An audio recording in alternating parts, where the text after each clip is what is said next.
In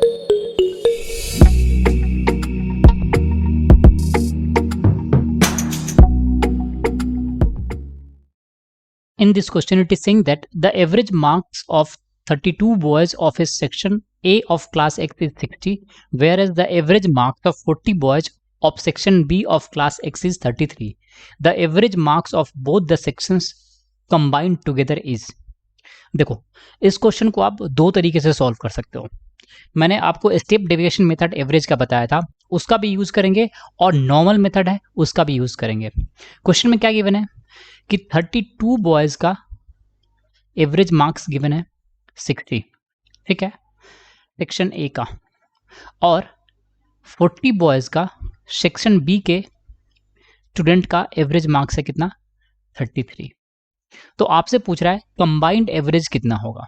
तो normal आज तक जो आपने पढ़ा है एवरेज हम कैसे निकालते हैं, group average, weighted average. Simply क्या करते हैं, ये टोटल वैल्यू कितना आएगा, तो 32 बॉयज का एवरेज 60 है, तो टोटल मार्क्स कितना आएगा 32 इंटू 60। यहाँ पे सेक्शन बी में टोटल मार्क्स कितना आएगा 40 इंटू 33, ठीक है। और उसके बाद क्या करेंगे, ये दोनों मिलकर हमें क्या मिलेगा, टोटल वैल्यू, और डिवाइडेड बाय हम क्या कर देंगे, टोटल नंबर ऑफ स्टूडेंट। तो यहाँ पे क्या लिखेंगे 32 into 60 plus 40 into 33 and divided by total number of students कितना होगा 72। अगर आप इसको डिवाइड करोगे तो 8 से ये 4, 8 से ये 9 और 8 से ये 5, जो कॉमन है उसको हमने सिंपली डिवाइड कर दिया। यहाँ से 3 से कितना होगा 3, ये 3 से 20 और 3 से ये 11। ये क्लियर है। तो अल्टीमेटली हमें मिलेगा ये 20 इंटू 4 80 प्लस 55 और डिवाइडेड बाई 3 135 डिवाइडेड बाई 3, इसको डिवाइड करोगे तो आएगा 45। तो हमारा एवरेज कितना होगा 45, ठीक है। इतना तो सारे बच्चे करेंगे, ये प्रोसेस, इस प्रोसेस को तो सारे बच्चे अडॉप्ट करेंगे। स्टेप डेविएशन मेथड से आप इजीली कैसे सॉल्व कर सकते हो वो देखते हैं। मैंने आपको क्या बताया था, यहाँ पे 32 बॉयज है और इनका एवरेज था 60, यहाँ पे 40 बॉयज है और इनका एवरेज है 33। सो अज्यूम कर लो कि टोटल एवरेज ही 33 है, सही सुनो। तो इस केस में क्या होगा, 40 बॉयज का एवरेज तो 33 है, तो हमने अज्यूम कर लिया। जो एक्स्ट्रा होगा वो वैल्यू कहां पे होगा 32 बॉयज का, और यहां पे ये पर बॉयज का वैल्यू कितना है 60। तो पर बॉयज एक्स्ट्रा कितना मिलेगा 60 माइनस 33, दैट इंप्लाई कितना होगा 27। और वो कितने बॉयज के लिए एक्स्ट्रा होगा, वो एक्स्ट्रा होगा 32 बॉयज के लिए, और यही एक्स्ट्रा वैल्यू कितने में डिस्ट्रीब्यूट हो जाएगा, टोटल जो आपका नंबर ऑफ स्टूडेंट है, तो ये आ जाएगा कितना 72। तो आपने एवरेज कितना एज्यूम किया था, जो माना था एवरेज वो कितना था 33, और उसमें ये वैल्यू क्या होगा एक्स्ट्रा। अगर आप इसको डिवाइड करोगे तो 9 से कितना होगा, ये 8 और 9 से ये 3 और 8 से ये 4, तो यहां से 4 इंटू 3, तो ये वैल्यू कितना आएगा 12। तो जो आपने एवरेज माना था 33, उसमें आप 12 क्या करोगे ऐड कर दोगे, तो यहां से भी एवरेज कितना मिलेगा 45। So this is the benefit. अगर आप स्टेप डेविएशन मेथड का यूज करोगे तो little bit time each and every question में सेव कर पाओगे, and that will have the greater impact in your result. So this is another way to solve the average question. In this question it is saying that a man bought 13 articles at the rate of 70 each, 15 at 60 each and 12 at 65 each. The average price per article is. देखो इसमें क्या given है कि एक आदमी ने 13 articles खरीदा है, 13 सामान खरीदा है 70 के रेट से, 15 खरीदा है 60 के रेट से, और 12 खरीदा है 65 के रेट से, ठीक है।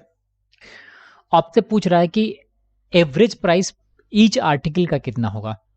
तो अज्यूम कर लो एवरेज प्राइस 65 है अगर आप स्टेप डेविएशन मेथड का यूज करोगे।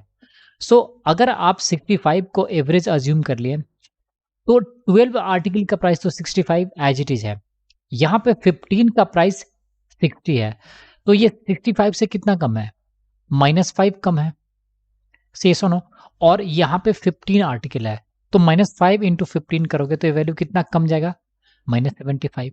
Now come to 13। यहाँ पे इसने 13 आर्टिकल खरीदा है 70 के रेट से, तो ये एवरेज से कितना ज़्यादा है, +5 ज़्यादा है।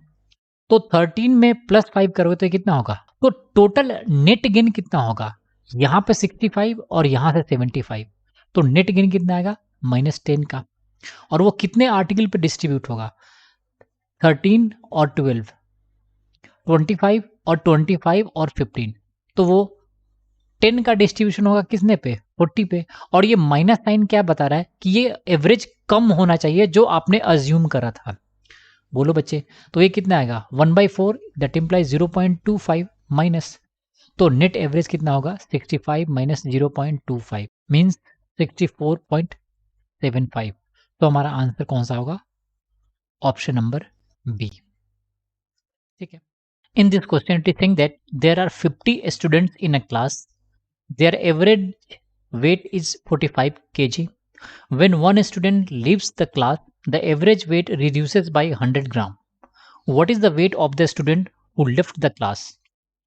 देखो क्या गिवन है, 50 स्टूडेंट है जिनका एवरेज आपको गिवन है 45 kg। ठीक है, इसमें से एक स्टूडेंट लिफ्ट करता है, -1 स्टूडेंट उठता है, तो उनका एवरेज 100 ग्राम से रिड्यूस हो जा रहा है। ठीक है, तो जो स्टूडेंट क्लास लिफ्ट किया होगा उसका मिनिमम वेट कितना होगा, 45 केजी। सिंस सभी का एवरेज वेट 45 था तो मिनिमम 45 तो कम होगा ही होगा, प्लस जो रिमेनिंग 49 स्टूडेंट है उसके लिए इसने 100 ग्राम ईच का वेट कम कर दिया है। तो 49 स्टूडेंट्स के लिए 100 ग्राम के हिसाब से कितना वेट कम हो जाएगा, 49 इंटू 100 दैट इम्प्लाई 4900 ग्राम। सही सुनो, तो जो स्टूडेंट रिमूव हुआ है और जो क्लास लेफ्ट किया गया उसका मिनिमम वेट कितना होगा 45 केजी और प्लस क्या हो जाएगा 4.9 केजी। सही सुनो, तो हमारा आंसर क्या आएगा 49.9 केजी। ठीक है, in this question it is saying that the average weight of 12 crewmen in a boat is increased by 1/3 kg when one of the crewmen whose weight is 55 kg is replaced by a new man. What is the weight of that new man? देखो क्या कर रहा है, 12 crew है जिसका average weight 1/3 kg से increase हो जाता है। कब, जब एक क्रू जिसका वेट 55 kg था उसके बदले एक नया पर्सन आ जाता है, तो आपसे पूछ रहा है उस न्यू पर्सन का वेट क्या होगा। लॉजिकली सोचो, जो पर्सन न्यू आया होगा उसका वेट कितना होगा, कम से कम 55 केजी तो होगा ही होगा, सिंस उसके एवरेज प्रीवियस एवरेज को मेंटेन करने के लिए। अब ये कह रहा है कि इसने टोटल 12 क्रू मैन का एवरेज वेट 1/3 केजी से और इंक्रीज कर दिया है।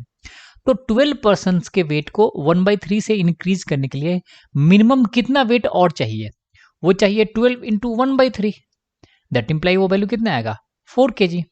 सो जो न्यू आदमी आया होगा उसका मिनिमम वेट 55 केजी तो चाहिए ही चाहिए पुराने एवरेज को मेंटेन करने के लिए, और 4 केजी चाहिए न्यू एवरेज को इंक्रीज करने के लिए। तो टोटल वेट कितना होगा 55 + 4 दैट इम्प्लाई 59 केजी। ठीक है, तो हमारा आंसर क्या होगा, option number D. In this question it is saying that the average weight of 15 persons in a boat is increased by 1.6 kg when one of the crew whose weight 42 kg is replaced by a new man. Find the weight of new man. देखो question में क्या कह रहा है, 15 persons है, ठीक है, जिसका एवरेज वेट 1.6 kg से इंक्रीज हो जाता है जब एक क्रू जिसका वेट 42 kg था उसको रिप्लेस करके, उसको माइनस करके एक अनदर क्रू को इंडक्ट कर दिया है। ठीक है, तो let's say suppose average weight ए था, हमें नहीं पता तो हमने अज्यूम कर लिया एवरेज वेट ए है। तो जो न्यू पर्सन आया होगा उसका मिनिमम वेट कितना होगा, लॉजिकली सोचो, मिनिमम 42 को जीत तो होगा ही होगा, क्यों, इस ए एवरेज को मेंटेन करने के लिए। अब कह रहा है कि टोटल 15 पर्सन का एवरेज वेट 1.6 केजी से इंक्रीज हो गया है इस नए व्यक्ति के आने के कारण, न्यू पर्सन के आने के कारण। तो इसका एक्स्ट्रा वेट और कितना होगा वो होगा 15 इंटू 1.6 और ये वैल्यू किसके इक्वल आएगा। तो जो न्यू पर्सन आया होगा उसका मिनिमम वेट कितना होगा 42 और प्लस क्या हो जाएगा 24। दैट इम्प्लाई ये वैल्यू कितना होगा 66 kg। ठीक है, सो हमारा आंसर कौन सा होगा ऑप्शन नंबर बी।